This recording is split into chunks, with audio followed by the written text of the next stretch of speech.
नमस्कार। आपने थंबनेल देखा है कि कॉलेज में रजिस्ट्रेशन करते टाइम कौन क्या गलतियां नहीं करनी चाहिए जिसकी वजह से आपका फ्यूचर बर्बाद ना हो। बहुत सारे ये वीडियो मेरे नए जो कॉलेज में एडमिशन ले रहे दोस्त देख रहे होंगे, जो नए साथी हैं वो देख रहे होंगे। आपके लिए वीडियो पूरा इन्फॉर्मेटिव हो सकता है, पूरी जानकारी के साथ हो सकता है। यदि आपको अपना फ्यूचर बर्बाद नहीं करना है तो पहले इस वीडियो को पूरा देखो। क्योंकि कई बार क्या होता है, आप कॉलेज रजिस्ट्रेशन करवाने जाते हैं और एक गलत डिसीजन की वजह से आपका पूरा फ्यूचर बर्बाद हो जाता है और आप आगे जाकर पछताते हैं कि हमको ये सब्जेक्ट चॉइस नहीं करना चाहिए था। तो वीडियो को पूरा देखिएगा, क्या गलती नहीं करना चाहिए। और ऑनलाइन वाले के पास जाकर डायरेक्टली आप क्या कहें कि आपका फ्यूचर बर्बाद ना हो, किस तरह से आप सब्जेक्ट को चॉइस करेंगे, किस तरह से आपको डॉक्यूमेंट को वेरिफिकेशन करवाना है। एक एक छोटी छोटी इन्फॉर्मेशन में इस वीडियो के माध्यम से देने वाला हूँ, तो आप वीडियो को अंत तक देखते रहें। यदि आप 12th पास करके आए हैं तो अपने दोस्तों को ये वीडियो जरूर भेजिए। अगर आप किसी के पेरेंट्स हैं तो आपके अपने बच्चों को ये वीडियो जरूर दिखाइए, या दूसरे जो आपके कोई परिचित हैं जिनके बच्चे कॉलेज में जा रहे हैं तो उनको भी ये वीडियो भेजिए। अगर आप शिक्षक हैं तो भी अपने स्टूडेंट को सभी को ये वीडियो जरूर भेजना चाहिए, जिसकी वजह से जल्दबाजी में कहीं वो गलती ना करें।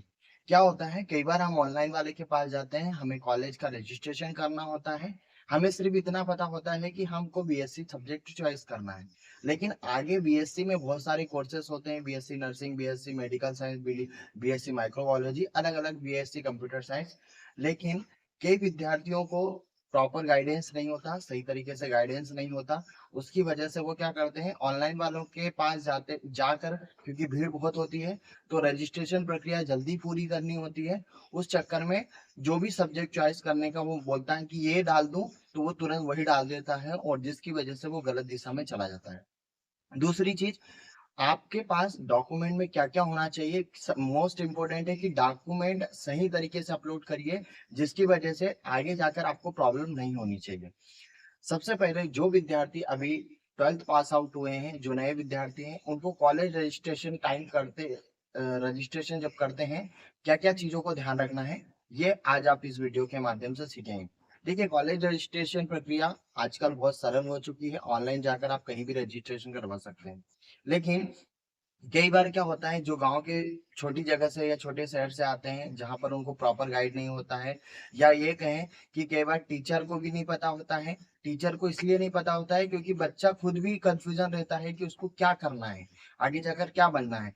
तो कई बार टीचर से भी वो प्रॉपर गाइड नहीं लेता और डायरेक्टली ऑनलाइन वाले के पास जाता है और जाकर क्या करता है कि वह रजिस्ट्रेशन प्रक्रिया को पूरा कर लेता है। उसके बाद क्या होता है, जब कॉलेज में जाता तो उसे सब्जेक्ट समझ में नहीं आता, यह होता है कि उस सब्जेक्ट की फील्ड में आगे कोई भी स्कोप नहीं होता, जिसकी वजह से वो क्या होता है कि अपना फ्यूचर नहीं बना पाता।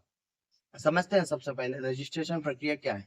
देखिए, रजिस्ट्रेशन प्रक्रिया करते टाइम सबसे पहले आपको चार पांच चीजें जो आपके रजिस्ट्रेशन में लगने वाली है, मैं उनके बारे में बता देता हूँ।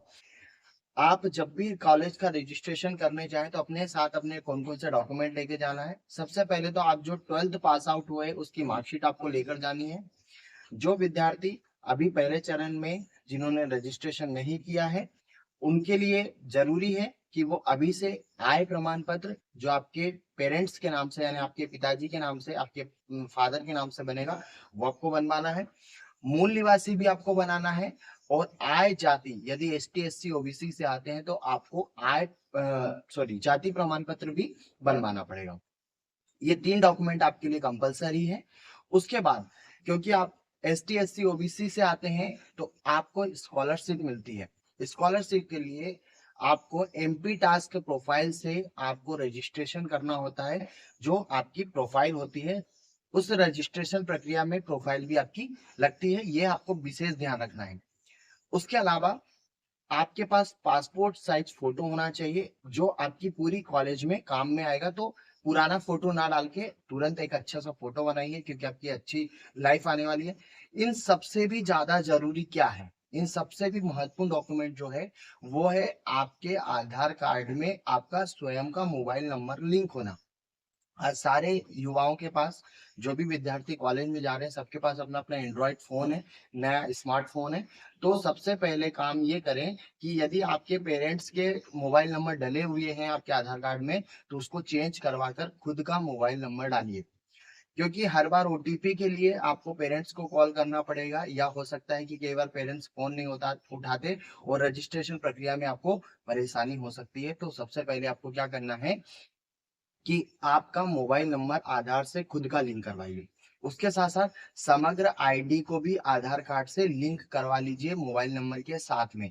क्योंकि यदि ओटीपी प्रक्रिया के द्वारा आपको कोई भी परेशानी आती है, तो या तो हो सकता है आपका रजिस्ट्रेशन कैंसिल हो जाए, या आपने जिस कोर्स के लिए अप्लाई किया उस पर सीट ना मिलते हुए आपको वहां पर, जिस कॉलेज में, अधिकतर ये होता है प्राइवेट कॉलेज में, कि अगर मान लीजिए किसी एक सब्जेक्ट के विद्यार्थी कम आ रहे हैं और एक सब्जेक्ट के ज्यादा आ रहे हैं, तो कॉलेज वाले क्या करते हैं, बाद में बोलते हैं कि आप इस सब्जेक्ट के माध्यम से ज्वाइन कर लीजिए, क्योंकि हमारे पास दूसरी सीट नहीं है, और विद्यार्थी कर भी लेता है। तो ये गलती आपको नहीं करनी है।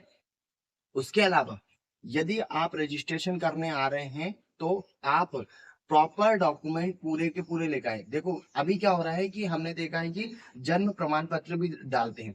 जन्म प्रमाण पत्र आपकी जो है तारीख, आपकी जन्म तारीख को मैच करने के लिए डॉक्यूमेंट अपलोड किया जाता है। अब कई बार ऑनलाइन वाले क्या करते हैं कि उस जन्म प्रमाण पत्र की जगह आधार कार्ड अपलोड करवा देते हैं। तो ये भी आपको विशेष ध्यान रखना है। 10th की मार्कशीट, 12th की मार्कशीट, दो डॉक्यूमेंट आपको समझ में आ गए। आपका मूल निवासी, जाति प्रमाण पत्र, आय प्रमाण पत्र, ये आपको विशेष ध्यान रखना है। एक आपका प्रोफाइल का ध्यान रखना है कि आपको उससे भी अलग एक और चीज है, एबीसी कार्ड। एबीसी कार्ड आपने देखा होगा, विद्यार्थी आभा कार्ड करके एक कार्ड बनता है, जो रजिस्ट्रेशन प्रक्रिया के द्वारा महत्वपूर्ण कार्ड है, जो आपको लगने वाला है। तो उसको भी आपको लेकर चलना है। तो 5-6 जो मैंने डॉक्यूमेंट बताए हैं, इसका विशेष ध्यान रखें। जो भी विद्यार्थी हैं, सबसे पहले अपने टीचर के साथ में एक बार जरूर, कि किस सब्जेक्ट में आपको जाना चाहिए। जैसे फॉर एग्जांपल मैं आपको समझाता हूँ, यदि आपने बीएससी लिया है, तो बीएससी में भी बहुत सारे आपके पास अलग अलग जो है प्रक्रियाएं होंगी। बीएससी में भी आपके पास सब्जेक्ट चॉइस करने के बहुत सारे आपको वहां पर दिखेंगे अलग अलग। तो आपको ये ध्यान रखना है कि बीएससी में आपको क्या लेना है। ऐसा ना हो कि ऑनलाइन पे आप जब गए और ऑनलाइन वाले ने बोल दिया कि भैया आप बीएससी में कंप्यूटर साइंस ले ले, और आपने बोल दिया हाँ भैया कर दो। ये गलती मत करना, क्योंकि ऑनलाइन वाले का कुछ नहीं जाएगा, लेकिन आपका पूरा फ्यूचर बर्बाद हो जाएगा। मेरे पास बहुत सारे, मैं भी ऑनलाइन का काम करता हूँ, तो बहुत सारे जो है स्टूडेंट आते हैं, और कई बार वो बोलते हैं भैया बीएससी नर्सिंग करना है। मैं बोलता हूँ बीएससी नर्सिंग तो है नहीं, आप ये कर लीजिए, तो वो तुरंत हाँ कर देते हैं। आप ध्यान रखिए कि अगर बीएससी नर्सिंग उस टाइम नहीं है, तो आप एक बार बोलिए कि मेरे को अभी रजिस्ट्रेशन नहीं करना है, मैं एक बार और कंसल्ट करूंगा, और किसी से पूछूंगा, उस कॉलेज में जाकर पता कर लीजिए। मैंने इन्फॉर्मेटिव वीडियो इसलिए बनाया है क्योंकि बहुत सारे पेरेंट्स बार बार परेशान होते हैं। कभी तहसील के चक्कर लगा रहे हैं, कभी कॉलेज के चक्कर लगा रहे हैं, कभी इंस्टीट्यूट के चक्कर लगा रहे हैं।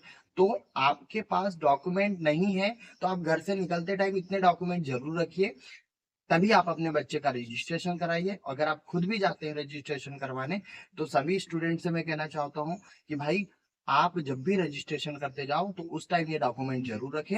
और अगर आपको वीडियो अच्छा लगा हो, तो चैनल को सब्सक्राइब करें, क्योंकि मैं बहुत इन्फॉर्मेटिव वीडियो लाता रहूंगा। थैंक यू एवरीवन, और जय श्री महाकाल।